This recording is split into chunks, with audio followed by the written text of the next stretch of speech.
All right, share my screen.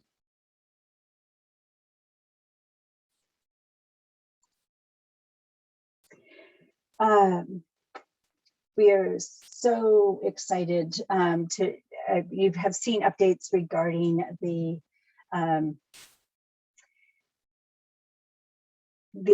diabetes prevention. Oh, Joan, you raised your hand. Am I sharing the wrong screen? No, you're good. I was going to remind you about the recording, but you got it. I got it. Thanks, Joan. Okay. You have seen updates regarding this project throughout the different meetings over the past year. And this was very much a collaborative opportunity. And today we'll be sharing it with myself, Julie Reeder, and Erica will be sharing it out, as well as hearing from Lisa, Beck, and Serena Stearns-Garland today. Unfortunately, Mandy had to get called away.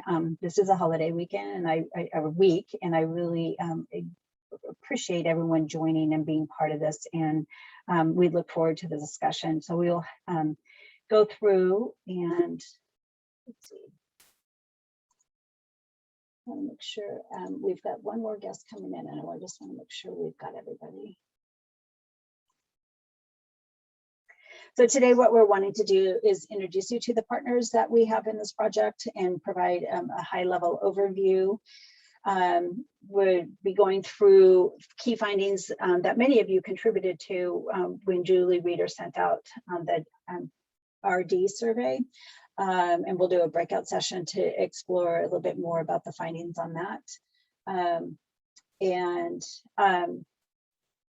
We will be part of this project was to elevate local agency dietitians, and that included Erica Johnson, who at that time was working in Tillamook, and Dusty Dressler, who works for Yellowhawk CT Umatilla. And they served as peer mentors to dietitians who went through the DPP lifestyle coach training, and just being able to have a chance to hear from them. Look at the project part that provided DPP online training education to the WIC participants, and to find out how that's been going. Look at ways that we can strengthen services regarding screening and referral and WIC, and then to just have some time to look at next steps and future trainings. So before I go any further, I just want to make sure that I keep my chat open. Oops, shoot, sorry about that.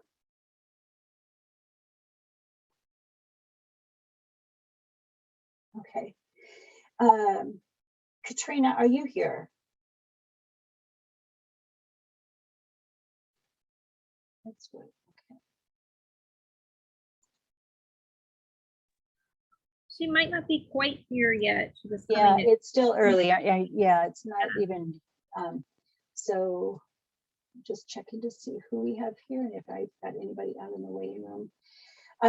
So a little bit about Comagine, who was our partner in this, and you have heard us talk about it before, but the Comagine works with promoting the diabetes prevention program out with kind of non-traditional partners and in rural areas, and they are funded by CDC. So the three main individuals that we work with Comagine are Tracy Carver, Katrina Sepp-Lewington, and Trey Hard. We still have monthly meetings with them, but we were on a regular basis just meeting and problem solving, and amazing partners to help us through this process. So we'll keep an eye to see if Katrina is able to join us in the room, and circle back around when she does.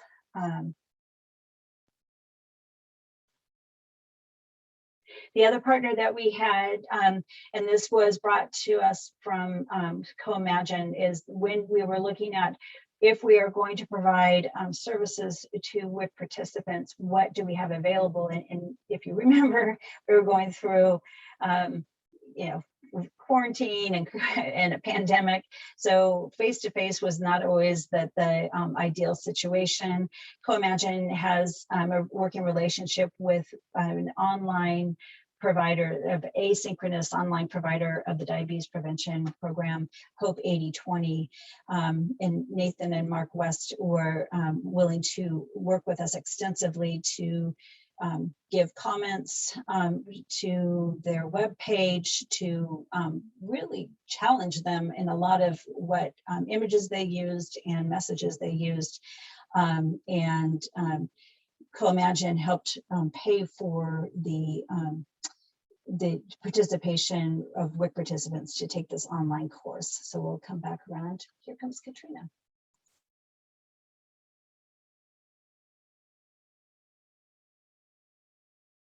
Katrina, welcome. We just got started and introduced you. So we started a little bit early. And do you want to turn your camera on and introduce yourself? Sure. Hi, I'm Katrina Sype-Bloomington. I'm an improvement advisor with Comagine Health. I'm supporting our 1705 cooperative agreement to scale the National Diabetes Prevention Program in Oregon, Utah, New Mexico. I primarily work in Oregon. So I had the great pleasure of working on this pilot with your colleagues at OHA. Thank you so much for joining us, Katrina. So we just got done talking about Hope 80/20, and we'll have more information to share about that partner. And so it was an ambitious project that we took on with a lot of moving parts, and Comagine just walked with us every step of the way. And what we were wanting to do is to find out more about find out more about the WIC population, how the services might need to be adapted, or what we could offer WIC participants with this program, and decrease barriers and financial barriers that might prevent them from being able to access services, as well as to help inform CDC of our population and provide input on DPP back to them. So we first, just the typical style, and this is very much Julie Reader, as we want to find out our current environmental scan. So we surveyed WIC dietitians, we did informational interviews with dietitians who are working with WIC who either had contact with their local diabetes prevention partner, or who were trained in DPP already. So Erica being one, Dusty being another. And then we worked with Comagine, and they helped pay for 5 dietitians working in WIC to attend the DPP lifestyle coaching training. Then Julie conducted focus groups with WIC participants, as well as a survey of about 1,500 WIC participants. And then Comagine helped pay for 50 slots, which became 100 slots for WIC participants to join the online DPP course. And then we were engaged the WIC dietitians and get feedback to provide recommendations to CDC and for Comagine and their partners. So Julie, take it over. All right. Well, thanks to everyone who participated in the WIC RD survey. And so what you'll see is that this was in March of 2021. And so I know some of you have even joined us since then, but if you recall, you might have taken part in this. About 22 of 38 eligible lawn members who provide direct services responded to the survey, and it was an online survey.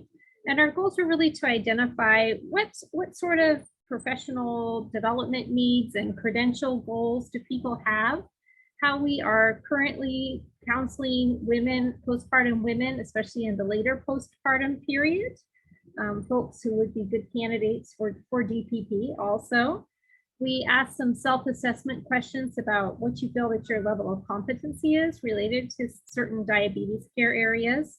And really it was to document what did you need and want for additional training, and then how could our Comagine partnership align with that? So I'm really excited about it. You know, when I was doing the literature review for the write-up on this, I realized there are very few papers written by us about us, if that makes sense. And you'd be amazed if there's just such a lack of information about what WIC dietitians identify as their own needs. So I'm super extra excited about this as well, to get to be able to tell the story that you shared. So that's it. Okay. All right, so here's a sneaky peek at, you know, a few quick findings about what you told me.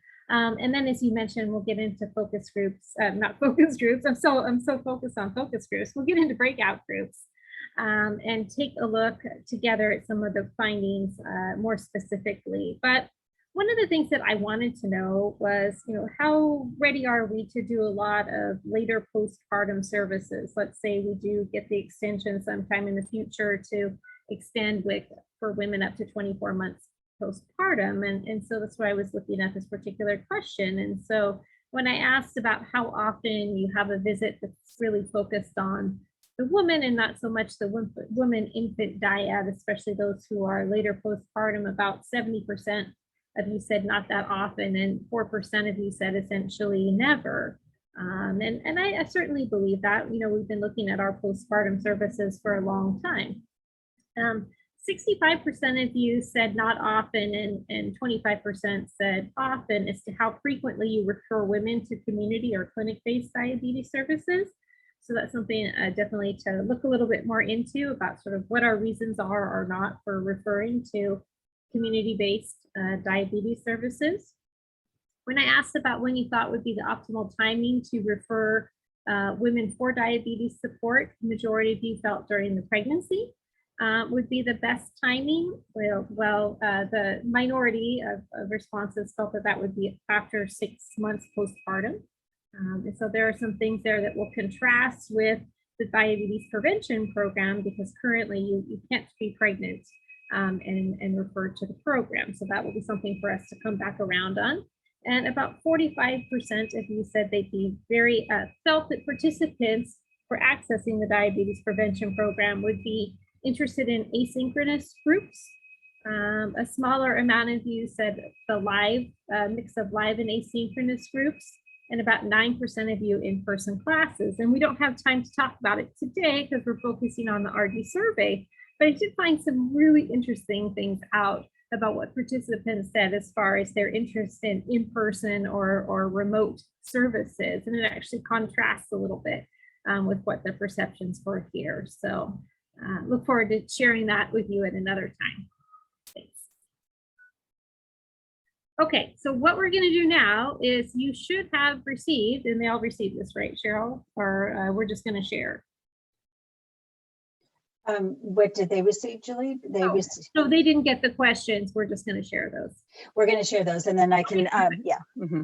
Perfect. I just wanted to make sure. So we're going to get out into a few breakout groups, and we'll have just a short amount of time to look at specific data. So your breakout group will be assigned a specific sort of table of data and a little bit of narrative to look at and discuss. And there are some guiding questions just to get your discussion started. There should be someone there to help facilitate the discussion, share the screen so we can all see. And then please pick one person, hopefully not your state staff person, but it can be, to share out when we come back together. Okay. Thanks, Julie. To everyone? Okay, perfect. Thanks, Cheryl. You bet. And so I am going to set up the groups, and there will be 5 groups. Julie Reeder, Erica, myself, Joan, and Laura will be helping facilitate. We will ask that there will be like a note taker or someone in the group that can report back, note take and report back, and that could be a state staff person, just to decrease any kind of anxiety. And we'll have 10 minutes for this breakout session, and really it's time for you to be able to look at and share information about it. So let's see if I can get this done correctly. And we'll come back and be able to share with everybody. So it'll just be leaving and then coming back. And let me check. So facilitators, I will do my best to get everybody in and then get you into your individual rooms. Fingers crossed here. This is when you all get to send chocolate to Cheryl, virtual chocolate while she does this. Or maybe a glass of wine, I'm not sure. There you go, there you go. Okay. Maybe. Assign automatically, and it'll be about 9 to 10 participants per room. Here we go. Oh, thank you for the wine already, Laura. Oh, okay. Yeah, this is cool. Okay, now I'm in the room and I can move people around just to even hear. So I will check real quickly to see where my facilitators are. And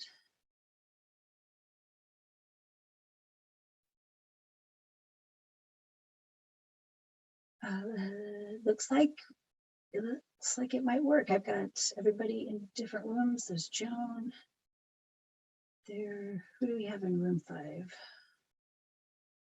Bear with me, everybody. I guess I'm not in a room.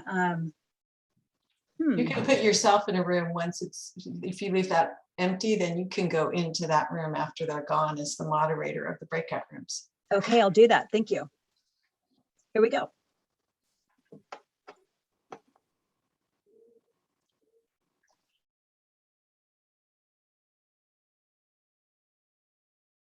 Good. Whew. How'd we do, everybody?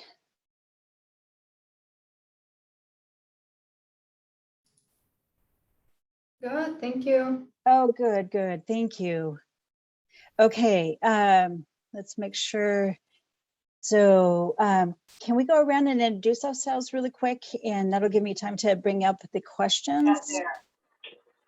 All right.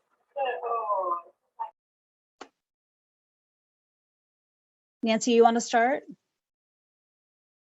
Hi, I'm Nancy Zollner from Marion County WIC.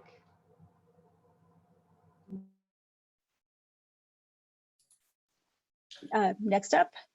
Hi, I can go next. This is Sarah Halaj. I'm from Multnomah County, Northeast Clinic. Hi, this is Stephanie Kiramura from Washington County. Hi, this is Vicki Baker from Lincoln and Polk counties. Hi, my name is Rosia Montes and I work for Multnomah County. Great, thank you. Greg, I think you're the last one. I was just about to speak up. Okay. Sorry, I'm a little bit distracted. I had a complicated formula question and then another follow-up from OHSU right as we split up. Oh my goodness. My name is Greg Lum. I am a dietitian down with Salud in Salem. Excellent. Welcome, everybody. Here is, I'll share my screen with the questions. So in the publication, one of the first tables that we had was regarding the self-assessment of level of competency. So we pulled this level of competency from a related article that was done by the Academy of Nutrition and Dietetics, and they use the classification system of the competent, proficient, and expert. Okay. What we looked at being competent is less than 3 years post-degree. Proficient are those who have a greater amount of operational knowledge to gain specialty credentials. Often, let's see, and experts are dietitians who are nationally recognized in the field and continue to build and maintain knowledge. Of course, you know how we all are with the academy. It's like it feels like that the experts or that level feels that it's kind of daunting of how they rank this. So of the results, what we found is that 60% of us rated ourselves as proficient in nutrition and dietetics and gestational diabetes. And more than 2/3 considered ourselves as competent, which is the lowest level for type 1 diabetes, and 57% 66% being competent for in the area of diabetes care. You know, if you think about it, not a lot of, you know, I didn't come into pediatric nutrition with the background within being a diabetes educator, but I know some of us in the profession did. So in looking at the areas that they had, nutrition, dietetics, medical nutrition therapy, pre-diabetes, diabetes 1 and 2, gestational, and then the standards of care with the diabetes care and where everyone ranked ourselves. In looking at the findings, anything that stands out to you that you're surprised with how we ranked ourselves?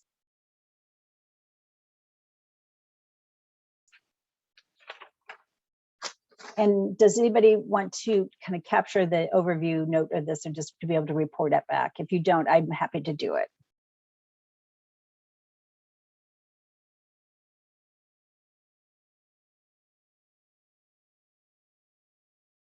Okay, I'll take that as, I'll be taking notes for you.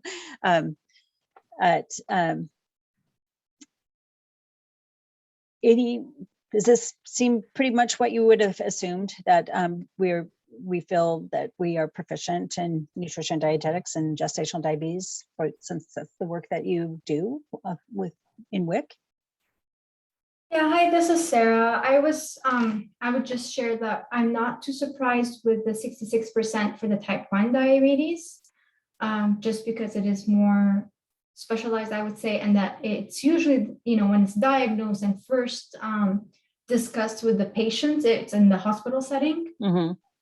It's unfortunate that, you know, a child would come into the emergency, and as they're doing the workup, then identify that, you know, it's type 1 diabetes. And so by the time they come to the community, hopefully they have the knowledge, the parents are equipped and they're educated on how to deal with the diet planning for the child or for the infant. Yeah. Mm-hmm. So I guess I'm just not too surprised, but.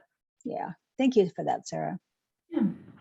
And just to add to that as well, I feel like we typically don't have, I mean, every once in a while, a type 1 diabetic child, it's more often to have a type 1 diabetic pregnant woman who's been living with it for quite a long time. So it's typically not a new diagnosis when they do have that. So I just think we just come across it less often as well. So proficiency certainly, changes with how often we have to touch that kind of a project. Mm-hmm. Yeah. Thank you, Stephanie.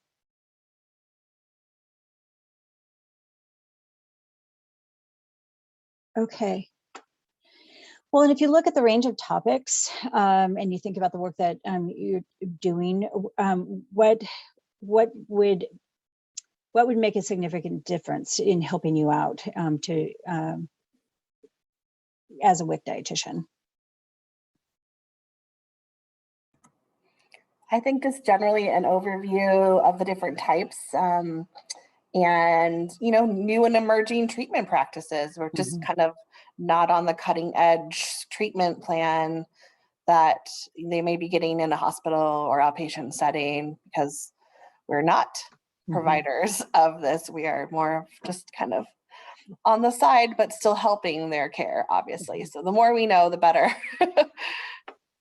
Thank you. Yeah, that's very true. So the types that you might encounter, and just being more familiar with that, the overall, and then what are the treatment options and how to support them in the community.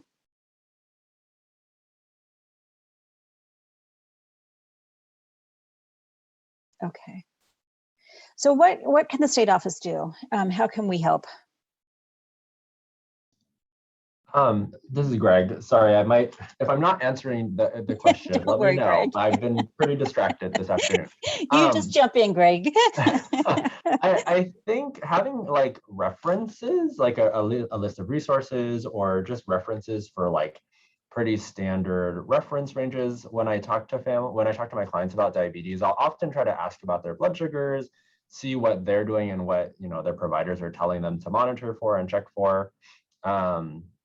But sometimes I feel like trying to remember those references off the top of my head, like somebody else mentioned, we don't manage diabetes so closely like they might in outpatient or primary care. And so I just don't have those numbers right at the, right at my fingertips, right on the top of my mind. And so having a reference that I could go to, like on the dietitian's page on the state website, might be handy. Just something that I could download and keep on my computer, or something that's kept updated on the state website, maybe. Those types of resources. If there are kind of like a library of resources in different languages as well. I know internally with my organization, I'm fortunate to kind of have a network of dietitians, but sometimes it takes me a minute to filter through a lot of outdated materials that we have on our shared drive. So if there are, I don't know, different My Plate type handouts or things that explain kind of a consistent carbohydrate approach or sources of carbs, I still get a lot of clients who say, I just avoid soda, or the doctor told me to stop drinking soda, or I just don't eat sweet things. And sometimes they're surprised about different sources of carbohydrates. So I think having resources to be able to share with clients as well. Perfect, good. And related to that, thinking about the timing of when oftentimes you'll see a woman participant with gestational diabetes, and then, the follow-up with the RD appointment, the timing of that is sometimes difficult. And then so there's the timing part. And then there's the part of thinking about how just the history of gestational diabetes with one pregnancy and birth outcomes, and how that might impact future pregnancies and birth outcomes. Any thoughts about that, of how we can have more of the continuity and kind of the mindset of a lifespan of births and health for the women? I definitely make a point with any postpartum mom who's had gestational diabetes to have that discussion. Once your pancreas kind of starts misfiring in a pregnancy, it's more likely to happen again in your lifetime than for women who haven't had gestational diabetes. And so just talking through education pieces around, carb control and counting, and kind of just following a similar eating pattern for making sure they're not going too long between meals. I almost said feedings. Sorry. I know, it's kind of the same, isn't it, Stephanie? Yeah. But just go back for a second, just for Greg too, I always ask them, so what did your doctor tell you they wanted the range to be for their blood sugars? Because if I don't have it memorized, and I think it might change from case to case as well too. And I certainly would be, I just want to reiterate, I feel like, what's the emerging treatment plans and stuff as well too? Because I mean, are we still all carb counting, or is there something different? Absolutely, yeah. Recency of education is a little. Yeah, that even came up with the DPP, and kind of looking at the effectiveness of is weight loss really what we should be aiming for? Yeah, so it's a very timely and critical one, because they may lose funding from Medicare if they can't really demonstrate that that's an outcome that's achievable, or that it really has an impact. So I know I'm trying to see when we started and when we need to return, but I just wanted to get a chance for Vicki or Rosario to, if there's anything that you wanted to add. I agree with Greg and Stephanie on the desire or availability of some desktop resources, also some really clear level appropriate types of handouts. Some of the folks that we are with the gestational diabetes may not have a real clear understanding at this point. And perhaps a packet as we see them towards the end of their postpartum time, like something that could be a reference for your continued self-care, just a reminder about carbohydrates, because many of them think that, gee, it's done with the pregnancy, I can forget about it. And may I just add to kind of with what Greg was sharing about the different types of carbohydrates that we can share, not just in different languages, but I'm also thinking like culturally specific ones that are relevant to different cultures. or that are consumed by different cultures too. Excellent.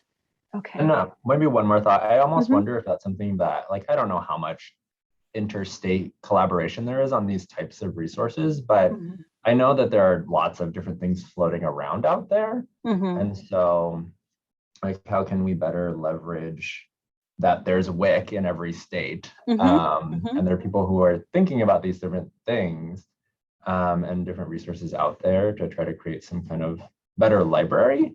I feel like sometimes every so often, I'll go onto the OSCE FNS sites to try to look at resources, and a lot of them are a little bit outdated. Yeah. Does that include WICWorks? Do you go there?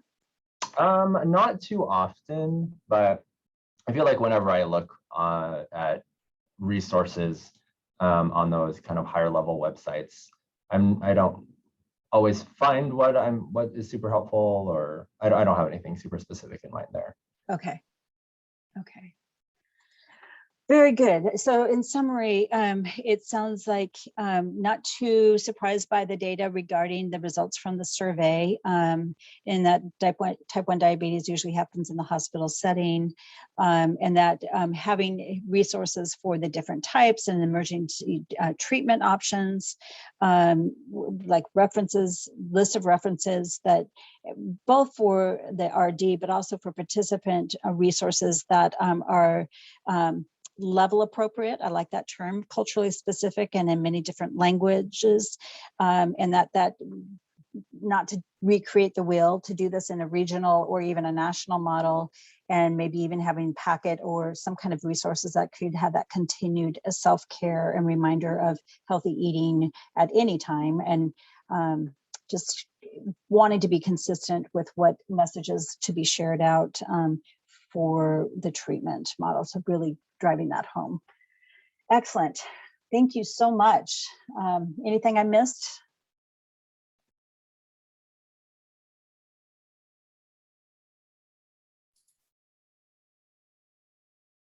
No, thank you for taking Yeah. notes, Cheryl. You bet. Did anybody pay attention to what time it was when we entered the room? That was one part that the time clock I should have been paying attention to. But for about 15 minutes. Oh Lord, we're late. Okay, so I'm going to stop sharing, and I'm going to figure out how to stop these breakout rooms. There we go. They're going to be given 60 seconds, and then we'll return, and then we'll share out as a larger group. And thanks so much. Bonnie, my apologies that I was in a breakout session and didn't get you into a room. That's fine. I wasn't planning on being in a breakout session, so I just got here really late because I was in another meeting. So no worries. Everyone's just slowly coming back in, and I'll bring up the PowerPoint, and we're just going to go into the debrief. Great. Thanks for all you're doing. Oh, you bet.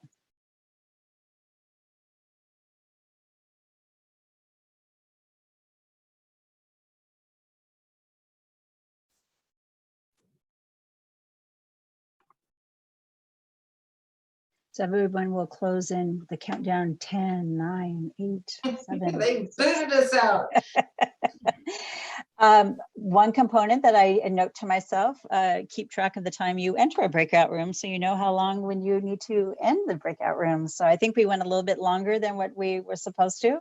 But I will hand it back over to Julie Reeder for the debrief. Okay. Thank you, everybody. I guess we'll sort of go through by topic wise. And actually, I was with topic 1. Do you want to try to summarize it? Go ahead, Nita. I did take some notes and I can help as well, but go ahead for group 1.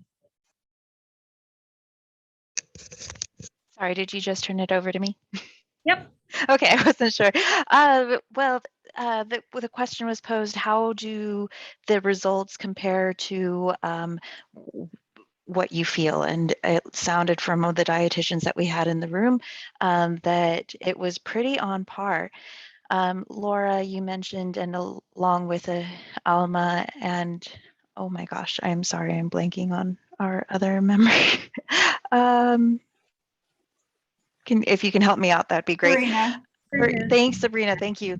That while the dietitians may be a conservative bunch in considering themselves expertise because there's so much to cover. And at WIC, we may not have all of the items day to day, and even practicing the topic day to day for many years, there is still always so much more to know or to learn that we can't necessarily consider ourselves experts, but proficient, and looking forward to the opportunities to learn more. Great. And so what we were looking at there were the self ratings of how proficient people are in different topics related to diabetes. Did you want to say more, Suneda? Or do you want me to finish the rest? Yeah, if you have some other notes to add in, Sure. Julie.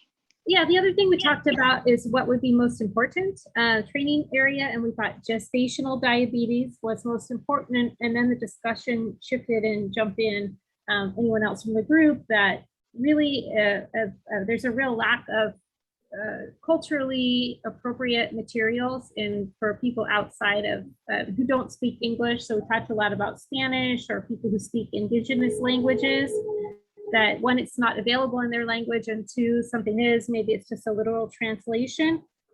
So the need for both sort of participant facing materials and then also maybe educational materials for staff to help them understand how to better counsel non-English speakers around gestational diabetes. And then very shortly, we talked about sort of the balance between, yes, state support for training is needed, but maybe some guidelines about how far that will go, given that some credentials take a lot of time and hours to obtain.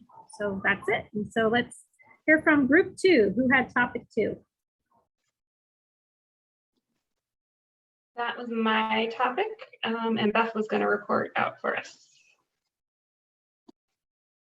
So this is Beth. I'm still a little confused. Am I just reporting out on the first question or just on all of the questions in general? All of them for our topic, but each group had a different kind of topic. Oh. So yeah, Okay. I guess here, I'll give a little overview. Our topic was about support for training. Okay. And kind of themes that came up in the survey were that funding, time, and were the big things that were barriers. And so we kind of had discussions around that. So Beth, you want to share what we discussed? Sure, yeah. So yeah, definitely number one was time and funding issues. Although most of the participants shared that they felt like their local program was very supportive. But yeah, again, funding and time, because they need to see their participants. So those would be the issues. One of the questions is, how can the state help? And a couple of things were mentioned. Statewide or regional trainings provided by the state were something that they would appreciate. But also online recorded webinars that that RDs could watch on their own time was also mentioned. So kind of a combination of if the state sponsored a training, but also just webinars that could be watched when they were when RDs had time. Let's see, skills. Dealing with complex needs.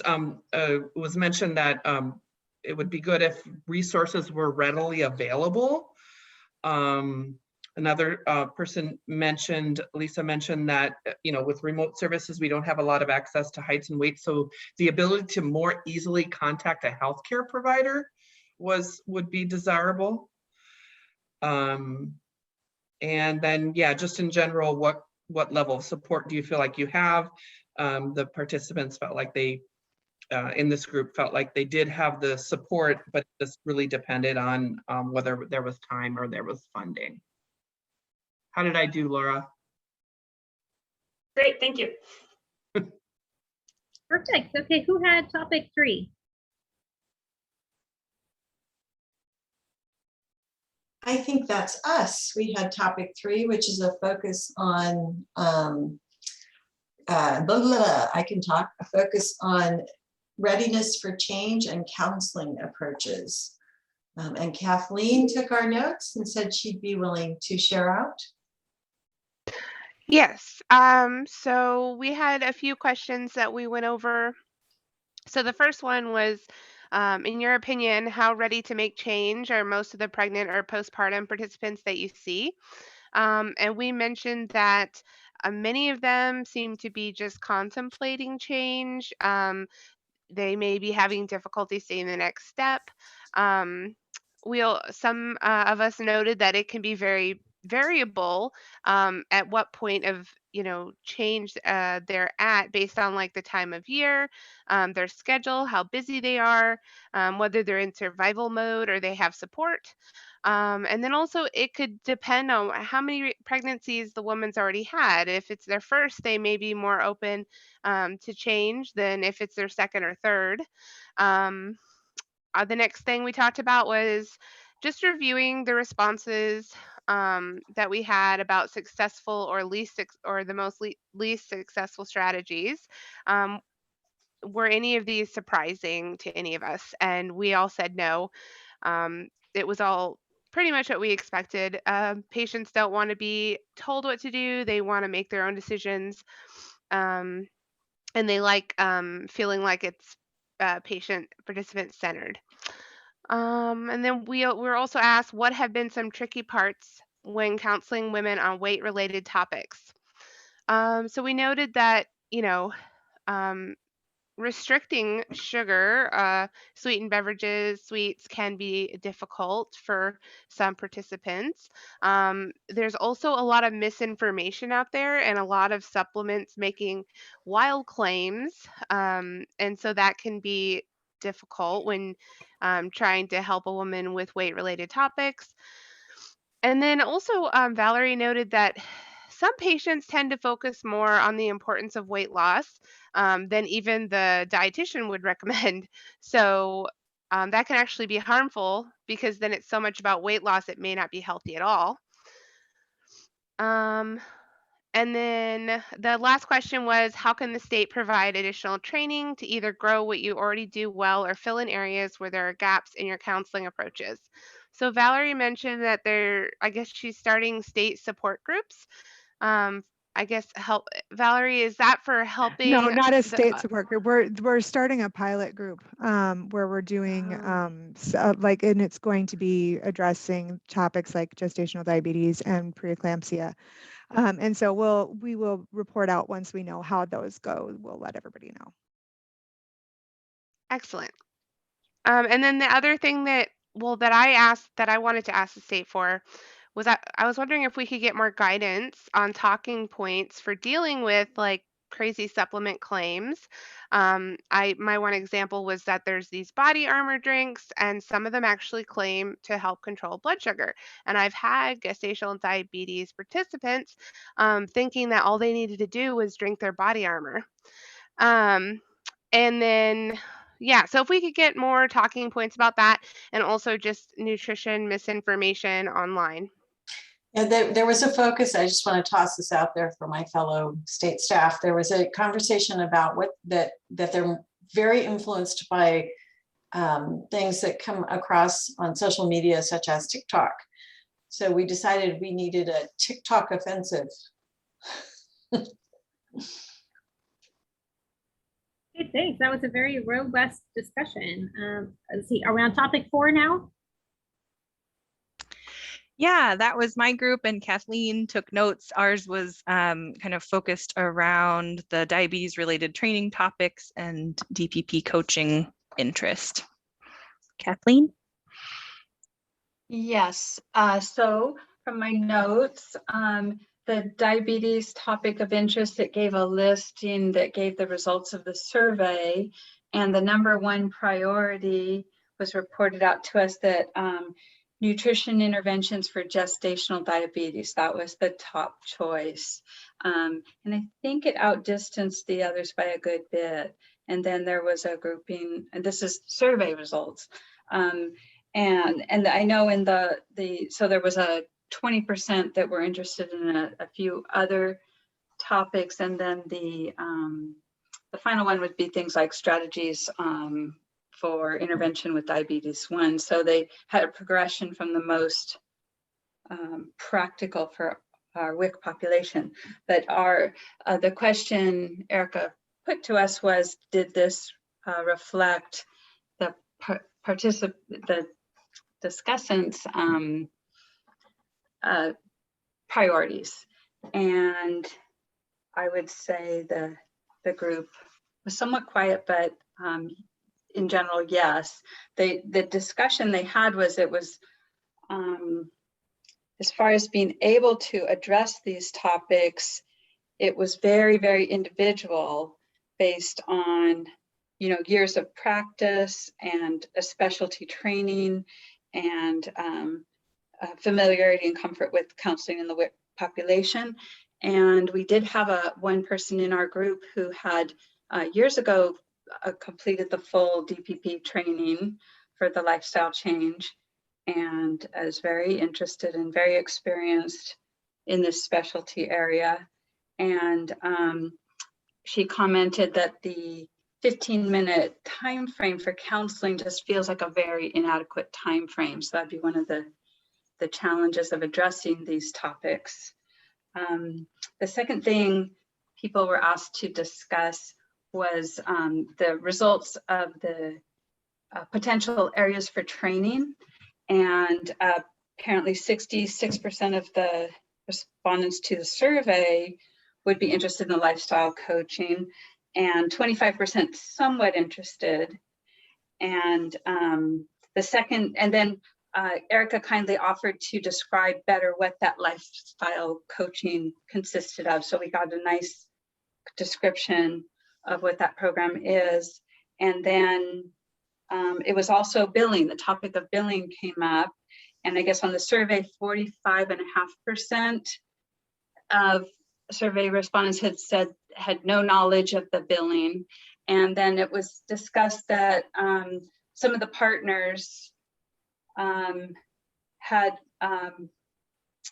been brainstorming around ways to assist if WIC nutritionists wanted to get this specialty training and learn more about billing, that kind of help, they could be connected to that kind of assistance, since WIC nutritionists tend to be less familiar with billing practices. And I would welcome anybody from our group to fill holes that I might have missed. Thank you, Kathleen. That was very thorough. Thanks, group 4. And then I know we had another group that discussed topic 1. So by the luck of the draw and how we did our topics, we had a bit of an overlap. So I'll just echo what Julie's group, because we had the same, surprisingly. The group had some great suggestions in terms of having references, list of resources for the dietitians, and that could be posted on the RD page, specifically kind of looking at treatment modalities and what are the emergent treatment options, having an overview of the different types of diabetes and how to support the participants, and for participant resources, having a library of resources in different languages that are culturally specific and meet their level appropriate handouts, and possibly even consider like a packet for end of postpartum care for continued self-care going into the postpartum period, as well as between pregnancies, to help continue that. So lots of interest of having resources, and I think Greg summed it up very well, as like, we do not need to recreate the wheel, that we can look for either a regional approach or even go beyond that. WIC in all states are dealing with this issue, so how to look at that going forward. So I will send out the document of all the different topics that we had covered after the meeting. So thank you for your feedback from the groups. And I'd like to turn it over to Erica now to talk about mentorship and the DPP training. Yeah, thank you. So Cheryl kind of gave a brief intro to this earlier, but yeah, 2 dietitians, myself being one, Dusty Dressler the other, who were previously trained in the DPP lifestyle coaching training, were brought on contract to support this project. So we were on contract through Comagine to work on this. And one of our main roles was just being involved in the meetings with Comagine and the state staff, and also Hope 80/20 when they came on board. And with the mentorship piece specifically, we were mentoring 5 WIC dietitians who were receiving the lifestyle coach training this spring. And so after those 5 went through the training, we held 2 group sessions where we just talked through some different questions about their experience with the training, what their interest level might be in using the training and leading their own DPP, and those sorts of things, which we'll hear from them in our next breakout group.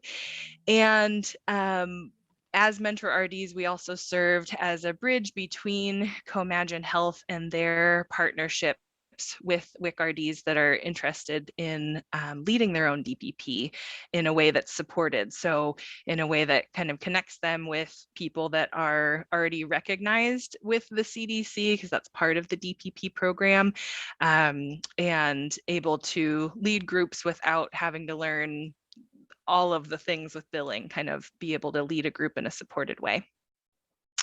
And next slide, thank you.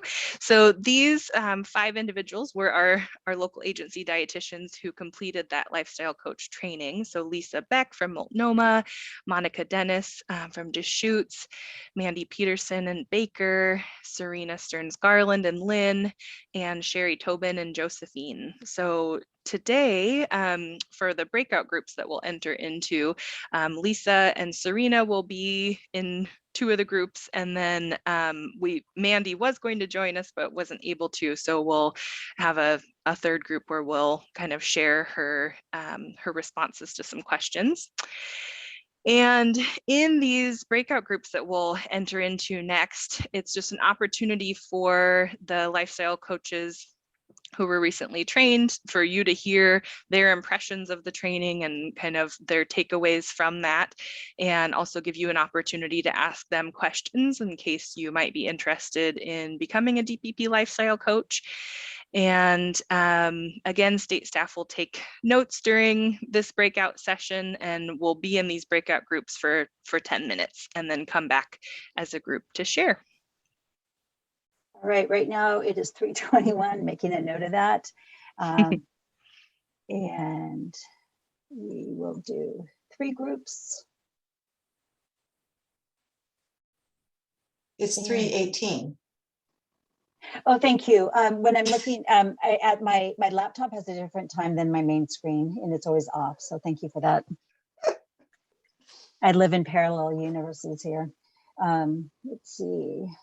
Just making sure that we've got who we need in the rooms.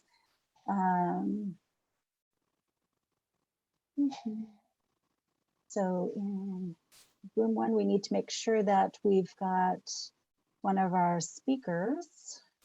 We've got Serena in room 1, and in room 2, we've got Erica. And in room 3, there is Lisa. There's Lisa. Okay. All right.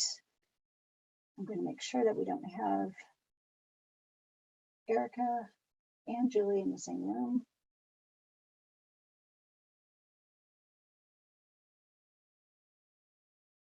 We're good to go. Okay, opening the rooms.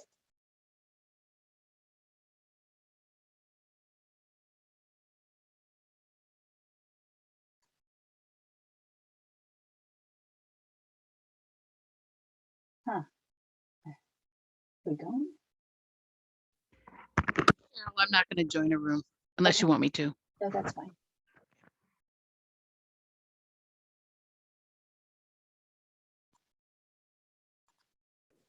Oh, there's Cheryl. Yay. Tell us what we're doing, Cheryl. Yes, let me bring. She will know. Hi, Lisa. Hi, Lisa back. I will bring up the questions for you. Thank you so much for being willing to share out today.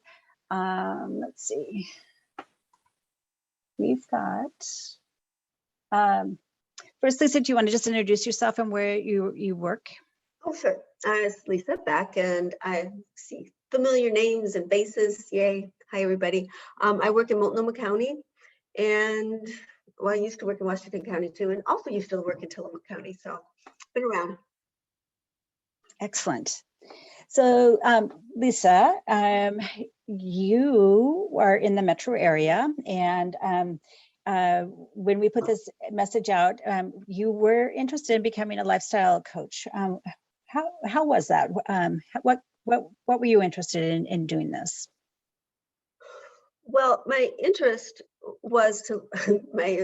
interest was to learn more about the diabetes, and more recent, since I've graduated, recommendations for gestational diabetes. The old count your carbs and that kind of thing, and just sort of my initial interest was really just to learn more about diabetes and the treat and what was being trained, so that I could share that with clients. Okay, excellent. What parts of the training have added to your everyday WIC skills? I think it actually helped me relax a little bit around it, because the training, it wasn't about counting carbs or things like that. It was more of a lifestyle changing, and more of just an education of, what's maybe healthier choices, but still allowing people to, make their own choices and changes as they could. And so I think just to answer the question, just being a little bit more relaxed about talking about diabetes and the diabetic diet with clients. Excellent. Okay. Increased confidence and being able to relax. Excellent. And do you feel like DPP is a good fit for WIC participants? I think it could be. I did like the model that you did with the what was the group that did the go as you want, with the study group that you did with our clients, that they it wasn't that they had to meet every week at this certain place, that it was more of the online course. Yes, because I think it'd be hard for our clients. I mean, they do come to all our our meetings and our classes and stuff, but it is difficult. They've got a busy life, and so I do think either the online and maybe self-paced would be more helpful. Okay, excellent. So having that online option was perceived as a benefit. I think so. Yeah. Okay. Okay. In thinking about the DPP curriculum, could it be modified to be more aligned with WIC's approach to health promotion? I'm sorry, I'm not really sure that's what you mean by that. Well, in the curriculum and how the diabetes prevention program is it's really it's very weight centric, and they have to weigh themselves. Yes. Quite a bit. So kind of aligning, like, well, first of all, did you feel like it was pretty good in alignment with WIC, and nothing kind of like came up for you about it? Okay. Well, yeah, I mean, just okay, you ate a candy bar today. Okay, well, let's kind of, just sort of that kind of, not really being so focused on, food choices, but sort of like, okay. I mean, they addressed it in a very, which is probably good, confrontational, or non-judgmental, which is good. weight, yeah, especially if we're working with, pregnant women. I mean, it's like, I don't think we need to talk about weight while they're pregnant, or even, postpartum and breastfeeding. Is more of the lifestyle change with the exercise, which was part of the program and part of the training, and, food choices. Excellent. Before I go to my next question, is there any questions from the group they wanted to make sure get asked of Lisa?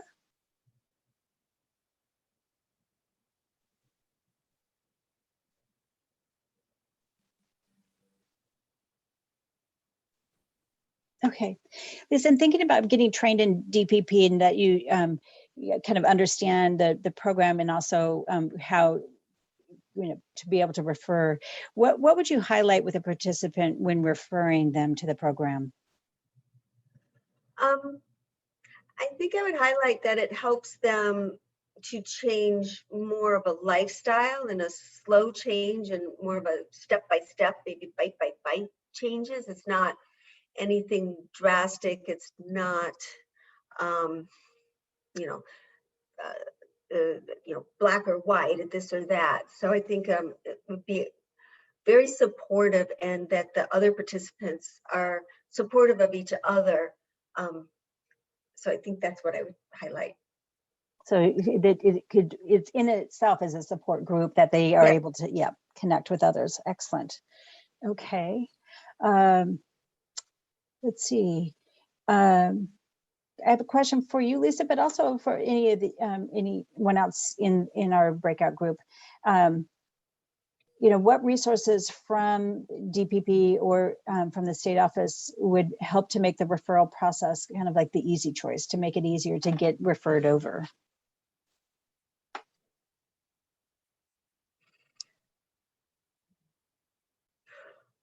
Well, at this point, since we're doing everything remotely, I think, like links that we can text or email for the clients to sign up. I think it's they have to sign up, is it not? Like, we give them the information, maybe a flyer or something on the highlights of it, and then the link or the phone number or whatever for them to make the choice.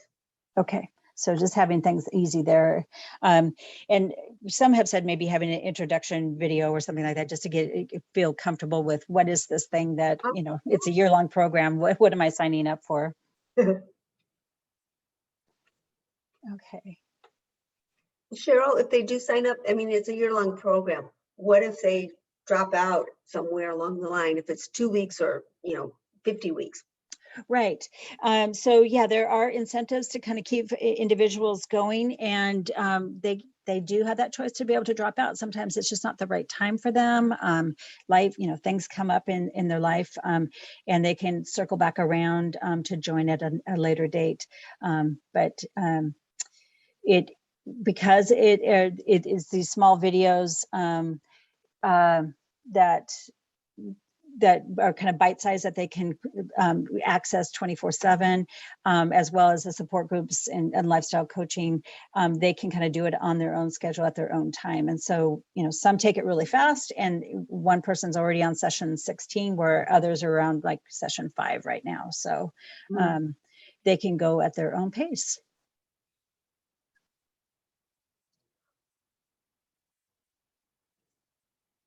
All right. Well, Lisa, thank you so much for just having that time to talk it over. Is anyone in the group have thought about becoming a lifestyle coach?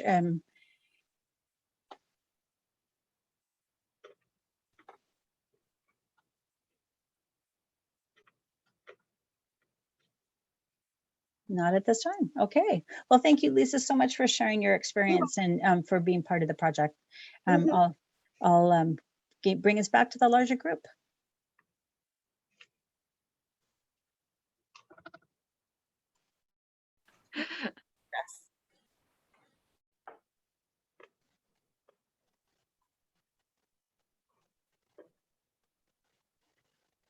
All right, people are starting to come back in.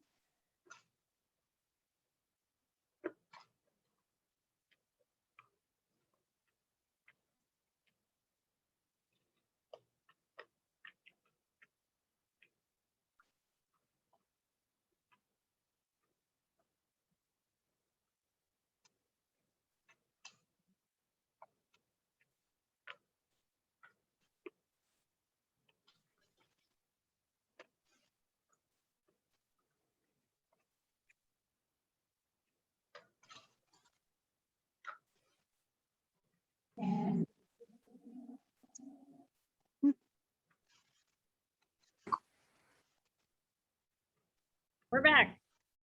All right. All right, Erica, do you want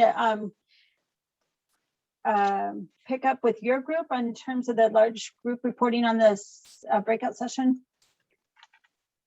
Yeah, sure. Yeah, so we'll start. Laura was my note taker, but I was mainly reading the replies from Mandy. So I will give a summary of that, and then maybe if I missed anything, Laura, I'll ask for your input. But yeah, we just heard about Mandy's experience with the DPP training, and that she's been able to use some of the facilitation skills that she learned even in one-on-one appointments with her current WIC participants. She did feel that DPP could be a great fit for some WIC participants and some WIC families. And yeah, let's see here.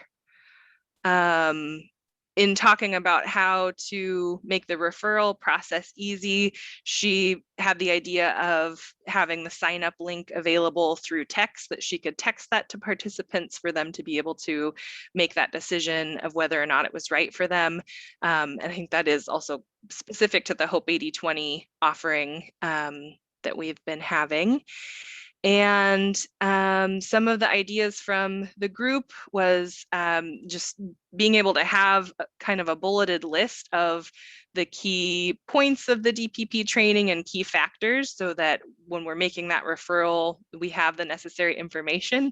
It can be kind of overwhelming, just the general referrals that we make, to make sure that we can cover all of all aspects of it and really prepare people for those referrals. So especially with this offering, that might be helpful. And then just kind of highlighting how it differs from our WIC services and the support that we provide already.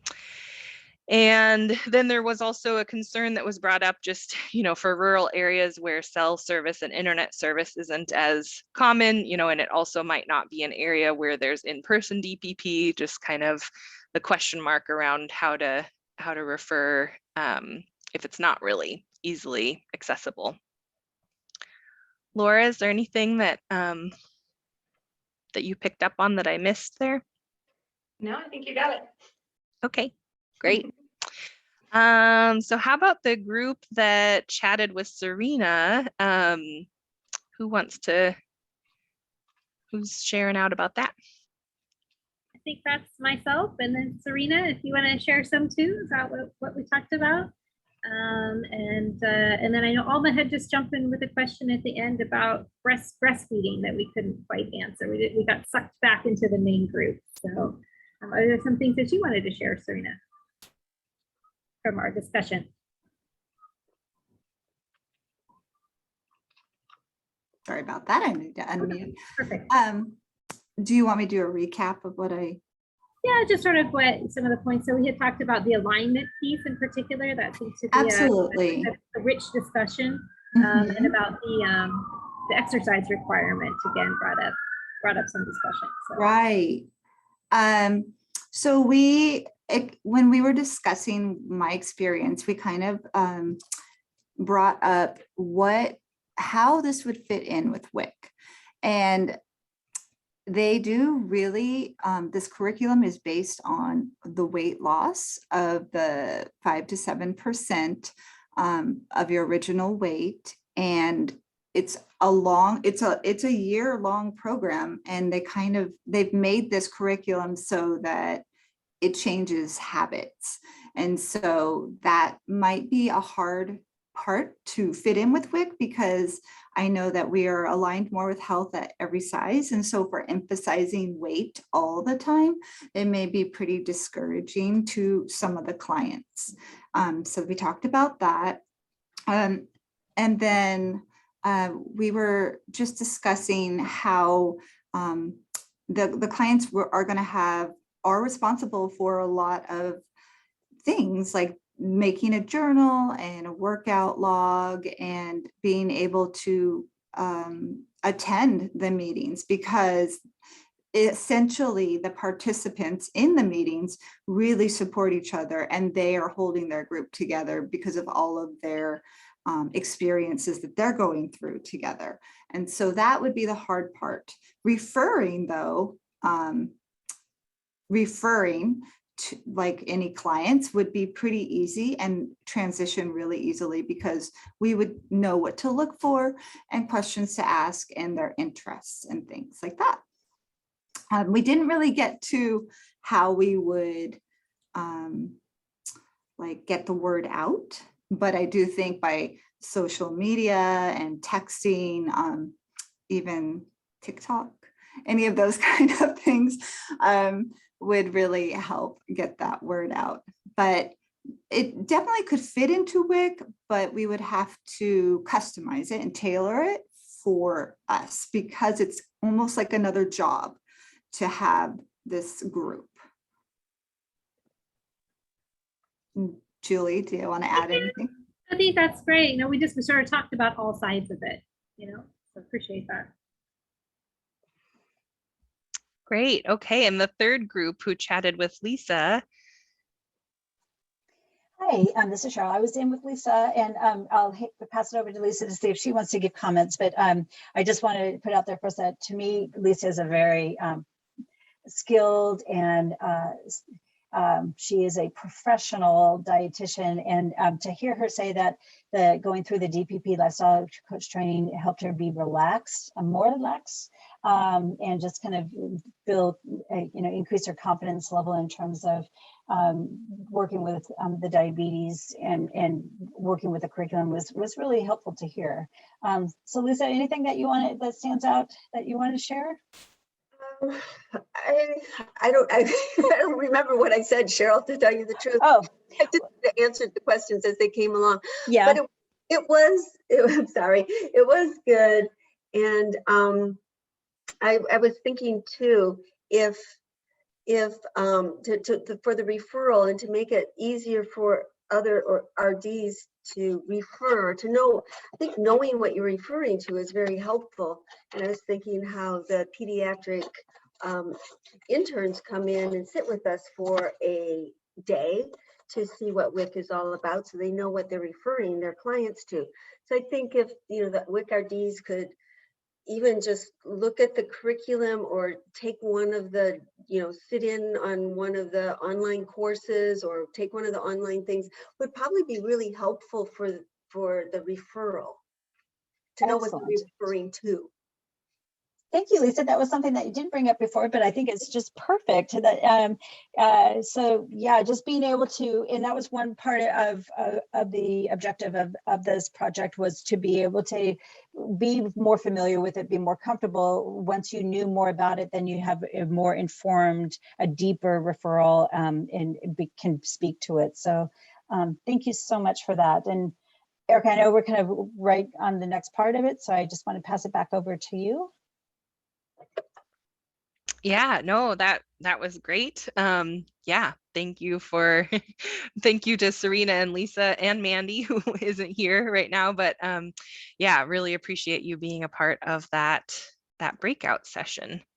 And I just want to give a shout out to Comagine and WIC. Thank you for giving us the opportunity. I'm very grateful. And like Lisa said, just the facilitation skills, encouraging, all of those things that it did teach us, it is worth it for sure. Thank you. Great. I second that, Serena. That it was good. And it was a good group, and working with you and all the other people that were in our group, it was a lot of fun. Yeah, we bonded. It's so easy to bond. Even over the internet. That's great. Well, and I think that's a very important part of it, because that's so many of us work in isolation as a dietitian in the agency. Some might have other colleagues around, but sometimes it can be very isolating. And so whatever we can do to help build those connections and those relationships, I'm so glad it worked out. And I just want to give the next slide that we have here is looking at Hope 80/20. So this is an online diabetes prevention program, and this is the flyer that we sent out. And as you can see, there's the part about just taking the next step and how to qualify. And we did get some really good feedback from Hope 80/20 about how things have been going. And specifically, here, I'll back up a little bit before. So a couple high-level insights before we go into hearing from Amy's quotes, who's the lifestyle coach that is actually based here in Oregon. They stated that there was time restrictions to the weekly sessions and 1-year duration. Those were the #1 obstacles to participation mentioned by Amy and the participants. And there was some confusion in the beginning.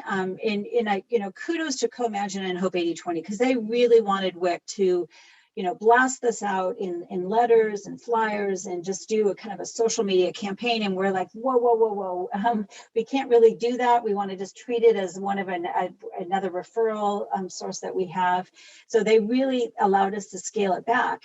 But what Hope 80/20 did is that they set up, they offered every participant who enrolled a complimentary private coaching call, plus a special Q&A welcome webinar that was recorded and made available to participants, and then a $15 Amazon gift card for those who re-engaged by taking another session. So they had individuals take advantage of this, and the gift cards have been sent out. So those are in addition to other incentives that they have built into the program. Most of the participants came on during September when we did the recruitment, and they're right around, many of them are at session 5 through 10, according to Hope 80/20. They did have one student who is a super achiever and went as far as session 16. And Hope 80/20 wanted to point out that they've had a 11% weight loss. But they are also very open to any incentives that we might be interested in offering this to help reward participations and getting individuals re-engaged into it. And Julie will speak a little bit in terms of how we're going to assess and get feedback from WIC participants about this. But Amy, who's a lifestyle coach, said that when RDs make a referral, they can expect that our sign-up process is simple and immediate, and you can help them sign up. You can go through the web link with them, and it takes about 2 or 3 minutes, and then they have a demo video of session 1, and that might be something like Lisa said that we can offer out to the dietitians just so they can see what their participants would be engaging in. And then what the interaction looks like is that they provide one-on-one calls. And remember, these are little videos that they get links to, and they're little snippets, and they can watch it 24/7. But in addition to the videos, they have the one-on-one calls, the email interactions. They have what's called an inner circle, which is a chat room where the participants can interact with each other. And this is an interesting one. Since Amy is located in Multnomah County, she was like a lifestyle coach, met up in person with the local participants to be able to walk and exercise with them. So what were the common barriers and success stories? We heard from them that yes, time is a constraint. They've just had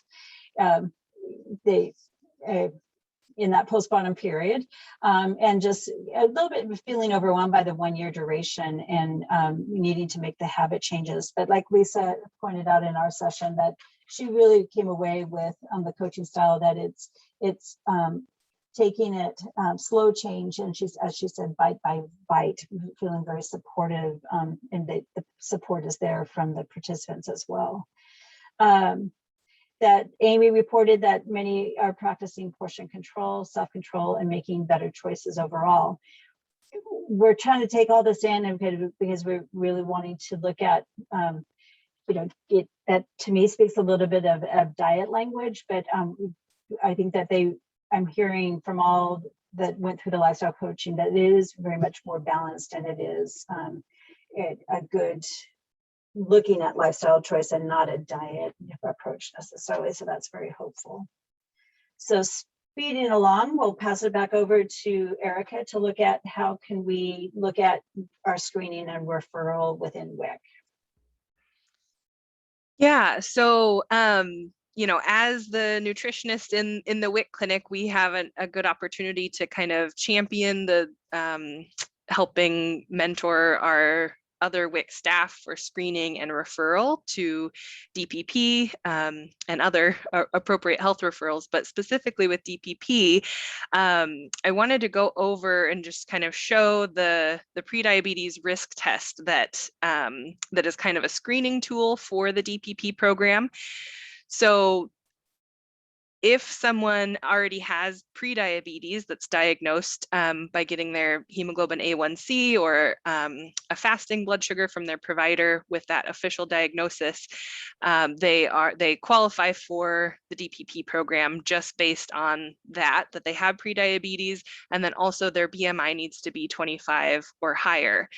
And if someone doesn't have their hemoglobin A1C or a recent fasting blood sugar, they can qualify for the program by taking this risk test. So with the Hope 80/20 program and the link that's on the flyer, potential participants in the program are taken to an online version of this risk test to see if they have enough risk factors to kind of qualify for the program. So, you know, one of them is age, whether you're male or female, and history of gestational diabetes is one of them. If you have mother, father, sister, or brother with diabetes, if you have high blood pressure, if you're physically active or not, and then what your weight category is. So if someone scores 5 or higher on this risk test, then that would mean that they would qualify for the program, even if they didn't have a prediabetes diagnosis. So how this kind of relates to our risk codes and risk factors already with the WIC program is, you know, risk 363 for prediabetes. That's a pretty easy one to see the connection with. History of gestational diabetes could also be an indicator that this program might be a fit, as well as hypertension or pre-hypertension. And then the overweight for women risk factor as well, because that would indicate a BMI of 25 or higher. So these are kind of the more, I guess, obvious associated risk factors. And then the next slide are just some other risks to consider that there could still be a connection here. So 304, history of preeclampsia, 336, fetal growth restriction, 337, history of birth of a large for gestational age infant. And then a woman whose infant is assigned the following 3 risks. So 142 for preterm or early term delivery, and then 151 or 153 for small for gestational age or large for gestational age. And some of these most of these risk factors are related to vascular health, which can also be something that contributes to diabetes risk overall. And yeah, so someone who has these risk factors, or if their infants have these risk factors, it could be still a good fit and maybe a good next step to either talk to them about, you know, ask if they've been screened for prediabetes, if they are potentially interested in the program, or looking at the risk tests and seeing if it would be a good fit for them. And then in just thinking about our WIC clinics and our pathways for referral, does it seem like there are changes that are needed for our health and diet assessments to kind of support a more thorough assessment of this kind of risk, like for prediabetes or diabetes risk in general? Does anyone have any ideas about our current assessments and how we might shift them to best support this type of referral?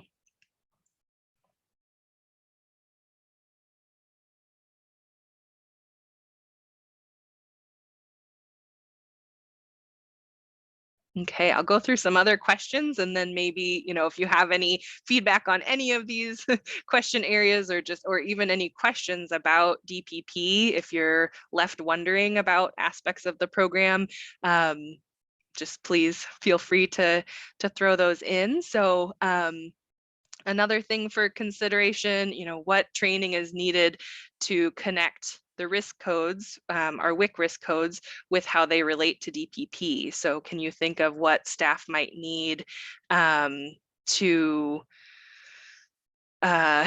just better make an assessment and referral to see if this program would be right for someone?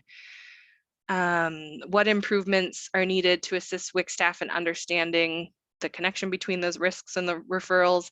And how could we make referrals easier for you and then also for any other WIC staff members?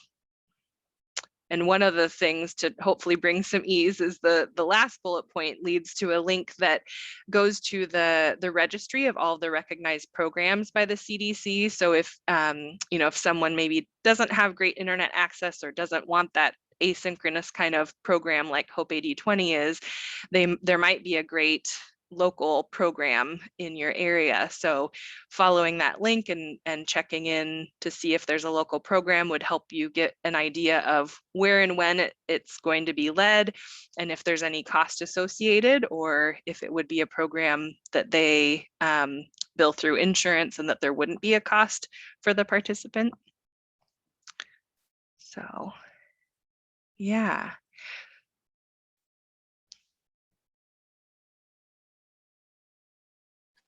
So I think this one came up where moving into where we're headed. And Julie, because you are going to be publishing, do you want to take this one as well as the follow-up with the participants? Sure, absolutely. Thank you, Cheryl.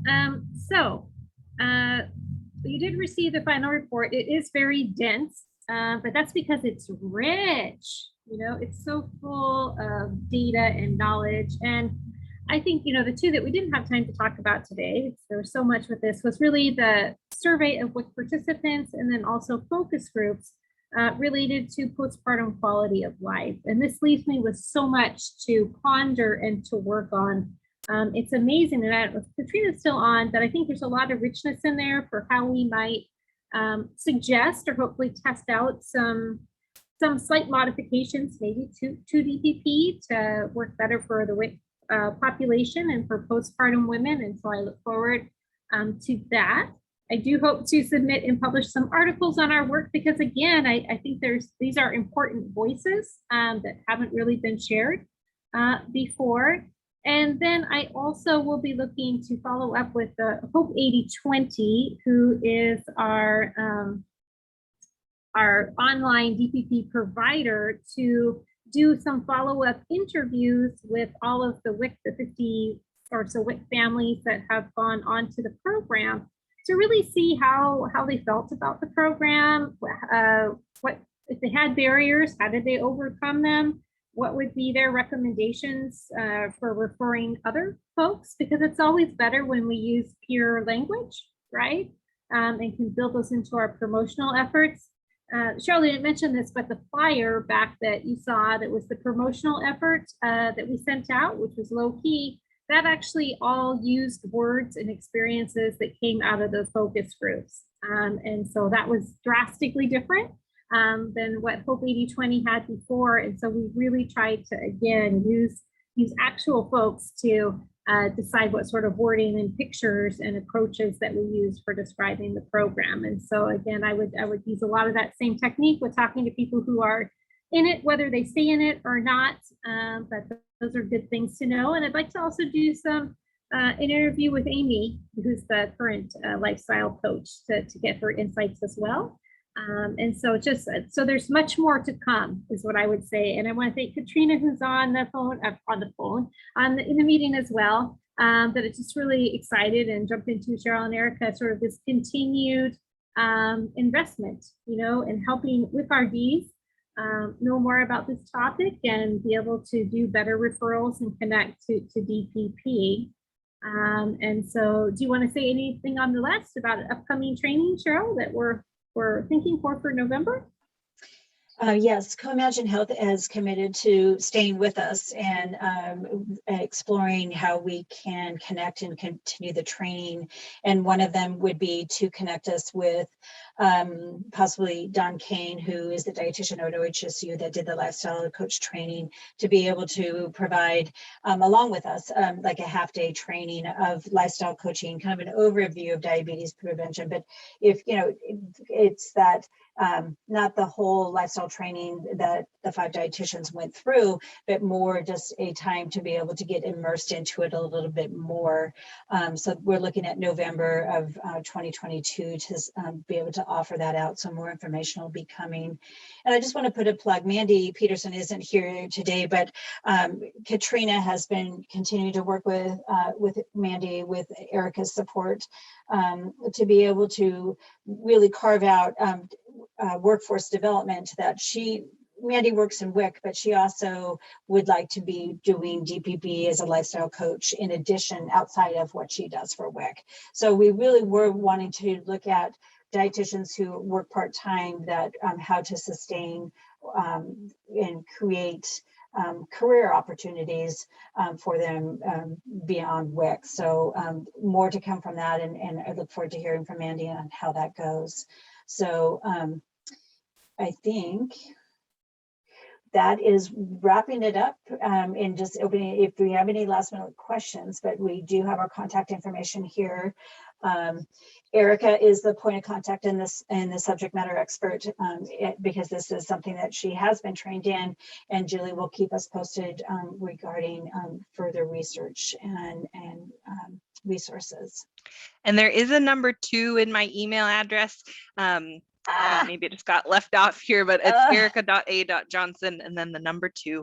Thank you, Erica. I always forget that. Yeah, but I just wanted to just say that, yeah, if anyone has any questions just about DPP or anything that we talked about today, I'm more than happy to chat with you, you know, especially if you are wanting to champion this in your WIC clinic and want some more information about how to make a solid referral. Yeah, please do reach out. And I heard very clearly that to have more resources and to post them on the dietitian's page. So we will be continuing to work on that. And I think as Eric and I look at how the questions that had about health and diet, we will be reaching out to get your input and just making, you know, having that conversation with individuals who are pregnant and women who are experiencing this, that we want to make sure that we are providing quality services to our participants. There you go. How did 2 Erica Johnsons get stuck with in your email? That was from Amber. The last time I worked for the state, I was the first Erica.A.Johnson, but it's been several years since I held a state position. So now I got a number 2. Gotcha. Yep. Well, there was a note from Katrina too. So thank you, Katrina, for joining us and hearing feedback. I really appreciate that. Is there anything else you wanted to say, Katrina, from Comagine? No, I mean, really, thank you so much. This has been so informative to listen in and get the feedback. I know Julie and Cheryl and Erica have voiced a lot of these things, and so hearing them in new contexts and new perspectives is really great, and I think helps us reinforce the direction we want this partnership to go and what story we want CDC to hear as we are proposing these changes and adaptations to better serve new moms. So thank you so much, everyone, for the work you guys do.